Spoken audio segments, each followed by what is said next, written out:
खेसारी लाल यादव ने पवन सिंह को गिफ्ट में कार दिया। क्या है वीडियो की पूरी जानकारी जानने के लिए वीडियो के लास्ट तक बने रहिए।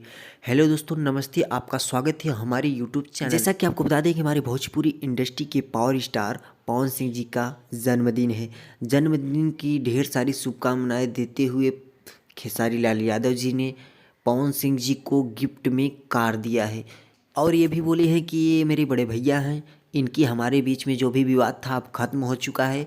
हो सकता है कि मैं और ये एक ही सॉन्ग में काम कर सकते हैं। तो आप भी हैं पवन सिंह जी के फैंस तो कमेंट बॉक्स में जन्मदिन की बधाई आप पवन सिंह जी को दे सकते हैं। तो आप लोग एक बात कमेंट बॉक्स में ज़रूर बताइए कि आपकी भोजपुरी के बेस्ट सिंगर कौन है, और ऐसे ही भोजपुरी के रिलेटेड अपडेट न्यूज़ पाने के लिए हमारे चैनल को कर दीजिए सब्सक्राइब और बेल आइकन को कर दीजिए प्रेस, ताकि मैं जो भी नया वीडियो अपलोड करूं उसका नोटिफिकेशन सबसे पहले आप तक पहुंचे।